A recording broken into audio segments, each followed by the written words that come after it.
اچھا، اب حسن رضا پاشا صاحب ایک بڑی انٹرسٹنگ سے گئی ہے کہ ایک طرف پاکستان تحریک انصاف کی جو مرکزی قیادت ہے وہ کہہ رہی ہے کہ عدالت کے حکم کو مانو اور کانسٹیٹیوشن کے لحاظ سے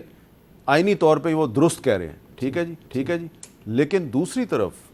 پاکستان تحریک انصاف کی جو آزاد کشمیر میں حکومت ہے اس حکومت کے وزیر اعظم سردار تنویر الیاس صاحب، ان کا جو موقف سامنے آیا ہے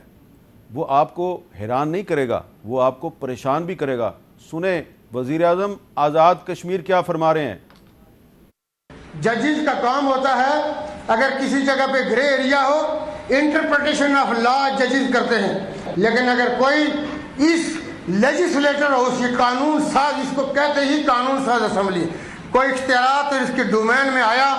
تو اس ڈومین سے اس کو کیسے نکالنا ہے، وہ ڈومین سے نہیں نکلے گا، وہ اپنی سروس سے جائے گا۔ وزیر اعظم آزاد کشمیر صاحب کہہ رہے ہیں کہ اگر کوئی جج جو ہے وہ اپنی ڈومین سے باہر نکلا تو اس کو اس کی سروس سے نکال دیا جائے گا۔ کھلی دھمکی وزیر اعظم آزاد کشمیر کی طرف سے، تعلق ان کا ہے پاکستان تحریک انصاف سے۔ حسن رضا پاشا صاحب، یہ زبان تو شہباز شریف نے بھی استعمال نہیں کی۔ جی بالکل، بات یہ ہے میر صاحب کہ میں جو شعیب شہین صاحب فرما رہے تھے میں تھوڑا سا ان سے اختلاف کروں گا۔ آپ نو ڈاؤٹ کہ اس وقت پولیٹیکل ایک وہ ہے ایک سلسلہ جس کو کہہ رہے تھے کہ یہ اب سیاسی مسئلہ رہ گیا، آئینی ختم ہو گیا۔ آپ اس کو آئسولیشن میں نہیں دیکھ سکتے، آپ اس کو آئینی مسئلے کو ساتھ ملا کے دیکھیں گے، اور اس کو آپ کو دیکھنا پڑے گا۔ جب پنجاب اسمبلی کا فیصلہ ہوا 63A کا، اس میں پتہ نہیں آپ کو یاد ہو یا نہیں، ہم خود سپریم کورٹ کے اس وقت کے صدر، 6 سابق صدور، پاکستان بار کونسل کے 6-7 ممبرز تھے، ہم گئے اور ہم نے ریکویسٹ کی تھی بینچ سے کہ جناب مہربانی کریں، یہ ایک آئینی مسئلہ ہے،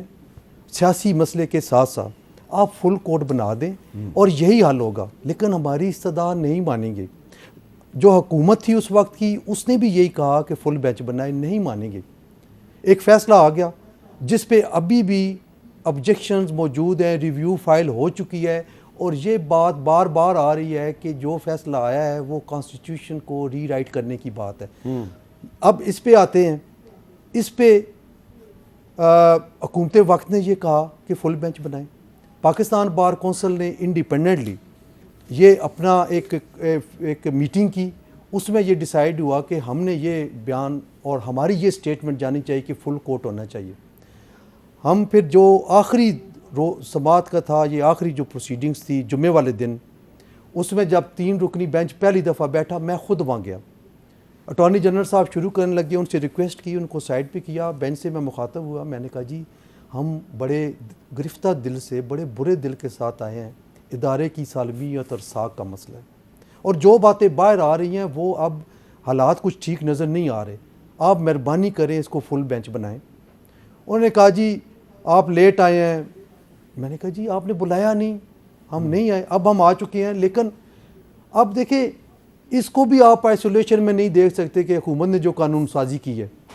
آپ جب پارلیمان کو ایک دیوار کے ساتھ لگاتے ہیں تو پھر انہوں نے اپنا کام کرنا ہے، یا انہوں نے ایک ڈوبتے ہوئے بندے نے کوئی نہ کوئی سہارا ڈھونڈنا ہے۔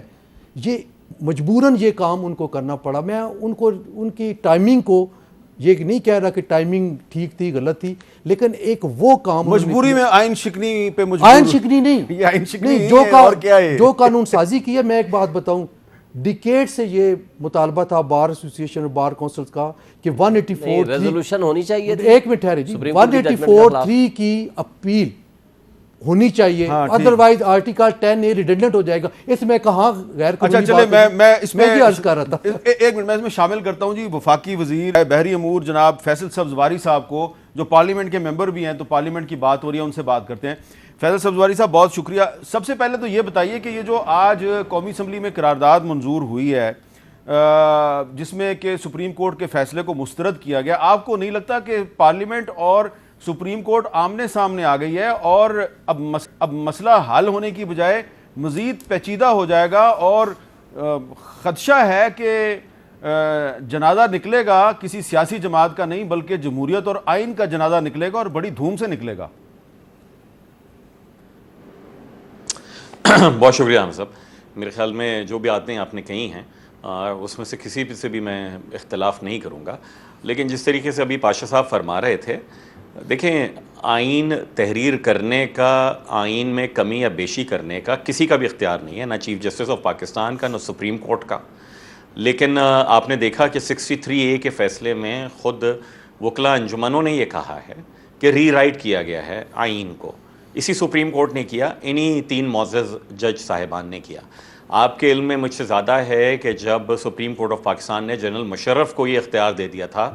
کہ آپ 3 سال تک جو چاہیں کریں آئین میں بھی, بعد میں بھی ان ترامیم کو پارلیمان کے پاس ہی لے کر آنا پڑا تھا. پارلیمنٹ کے علاوہ کسی کا اختیار نہیں ہے. اس میں کسی کو اچھا لگے کوئی MNA, کوئی بہت گالیاں دے, چور کہے, ڈاکو کہے, یہ کہے کہ یہ قید تھے, what's ever, being member of parliament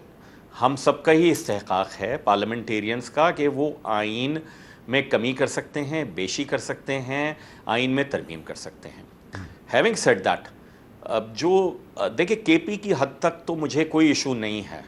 حالانکہ اس میں بھی میرے ذہن میں چند سوالات ہیں جو میں آپ کے پروگرام کے توسط سے اگر آپ اجازت دیں گے رکھنا چاہوں گا. لیکن جو پنجاب والا ہے وہ تو اتنا اسٹارک ہے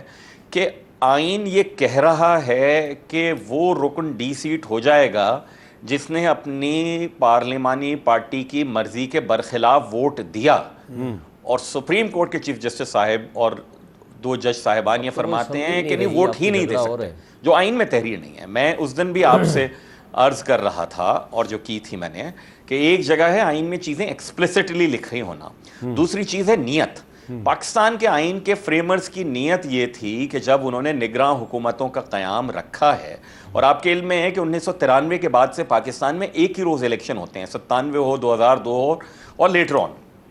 وہ اس لیے نگراں حکومتیں اور ایک روز میں الیکشن ہوتے ہیں تاکہ غیر جانبداری رہے اور کسی بھی جماعت کو انفیئر انڈیو ایڈوانٹیج نہ ہو. خان صاحب چاہتے تو شاید یہ ہوں گے کہ وہ میں 2 اسمبلیاں تحلیل کر کے وفاقی حکومت پہ دباؤ ڈال کے قومی اسمبلی تحلیل کروا لوں گا. وہ تو نہیں کروا سکتے, وہ نہ کروا سکے. لیکن ساتھ میں جو ایک اناملی آ گئی ہے اور جس کے لیے انٹرپریٹ کرنا چاہیے تھا سپریم کورٹ کو, یہ صرف کہہ دینا کہ 90 روز میں انتخابات آئین میں تحریر ہے, بالکل تحریر ہے, لیکن آئین کے آرٹیکل 218 میں یہ بھی تو لکھا ہے کہ الیکشن کمیشن آف پاکستان آزادانہ, منصفانہ اور شفاف انتخابات کروائے گا. کوئی مجھے یہ جواب دے دے کہ جب آج کو 65% یا 70% پاکستان میں جب صوبائی اسمبلیوں کے انتخابات ہو جائیں گے تو کیا آیا آپ ان کو 2.5 مہینے کے بعد یا 2 مہینے کے بعد دوبارہ ان اسمبلیوں کو تحلیل کر دیں گے,